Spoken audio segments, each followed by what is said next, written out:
Hi, I'm Sevashree Mohapatra. And I'm Shonal Rath. I'm the mother. I am her daughter, and I'm proud to introduce my mom. She's an accomplished strategic communication professional. Currently, she's working in the technology sector and building a strong community by creating engaging content at Axitio. What makes me prouder is that she is someone who has been working and supporting gender equity and has been able to bring some real impact through her work. I'm proud of Shonal because of what she has achieved at such a young age. She is still in college, pursuing her final year in economics from Delhi University. What makes me happy is that she has established an organization called Demystified Initiative that works for an inclusive tomorrow. Apart from that, she has been inspiring hundreds of youth like her on Twitter and LinkedIn through her content. So Shonal, what is the plan for this podcast? We are going to make the conversation that we often do at home about gender diversity, workplace transformation, bringing more women to work and to the boardroom, so on and so forth. I firmly believe such conversations are needed. We want these conversations to happen beyond workplace, to happen in every living room, in the presence of women, in her absence. I'm also keen to look at workplace gender diversity through the lens of multiple generations. I fully agree with you, Shonal. Workplace gender diversity is beyond the workplace. It has more to do with behavior change and mindset. And the conversation should continue in the living room, at the dining table, everywhere possible. We are all responsible for driving change. I'm going to join the workplace soon. Before that, I want to understand some critical aspects related to gender diversity, what works, what doesn't, the reasons. How can we create a more modern workplace that takes care of the real needs of women's talents, bringing a real solution to the issues? This is the first episode of our series Living Room Conversations, where I discuss with Mom about gender diversity in the workplace. Our social ecosystem is designed in such a way that it discourages and demotivates girls and women to participate in the workforce. So the problem actually starts much before the girls arrive at the workplace. Gender inclusion at workplace is directly correlated to gender equality at home. We can talk about workplace gender diversity and equality all we want, but it will still not translate into something material till the time there is inequality at home. Totally agree with you, Shonal. The pandemic further exposed the social ecosystem and its biases.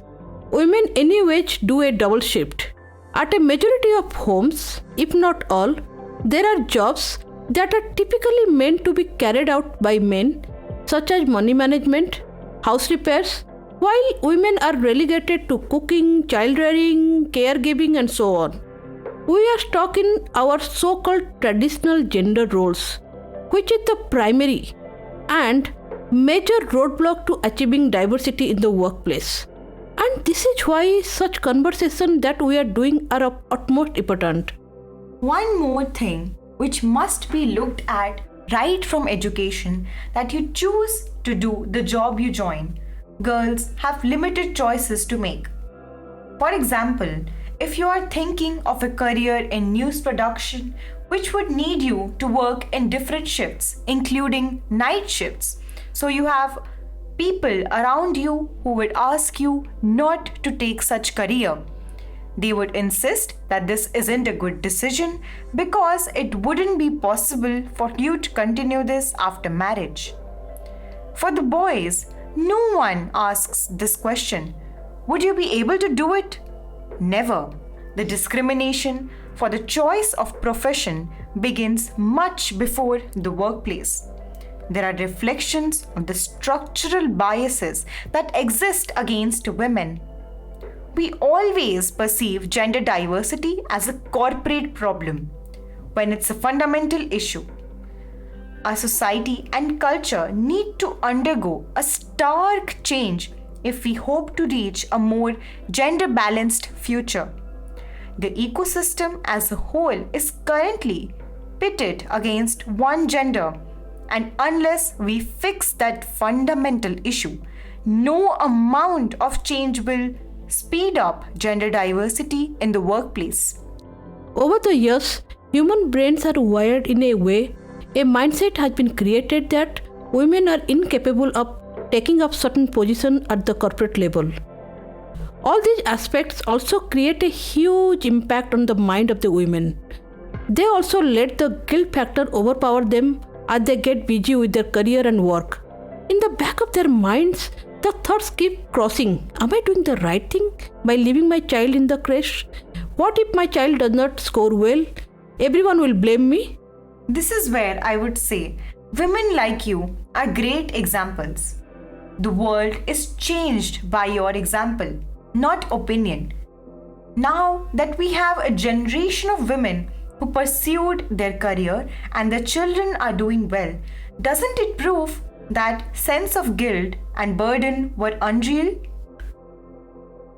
I agree with you that Shonal, being a daughter of a working woman, I'm sure you would have also a lot of experience.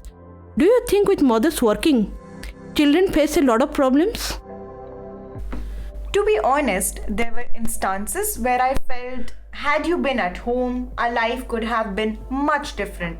But then those were momentary. I recall my friends had wonderful tiffins. I recall you used to leave home very early because you had to commute an hour and a half hours each way. We used to have very routine food, roti and sabzi, at best aloo paratha, and yes, sometimes chowmin and pasta. There were times when we needed some stationeries, for example, some specific chart paper, decorative items. You would come home late at night and hence we would miss doing these work. There were challenges. But then there were several things about you that would make us proud. For example, the conversation that we used to have on different topics, the vivid experiences that you would bring home from your work, travel, and meetings. I have seen many of my classmates having very low respect for their mothers. For them, their opinion never mattered. Probably this is because a woman is respected less when she does not contribute financially. Money matters. The experience that a mother brings to home makes a lot of difference to children. I keep on sharing my friends and classmates why girls must have a career. One that gives them purchasing power, and secondly, their stories, inspiring experiences, creating a whole new generation, forward thinking. Based on what you shared, I think working women must focus on their careers. They have to accept that there will be challenges of work-life balance, but then those would be probably short-term. What do you think of these issues? How could we all together bring solutions? Write to us at demystified.initiative@gmail.com.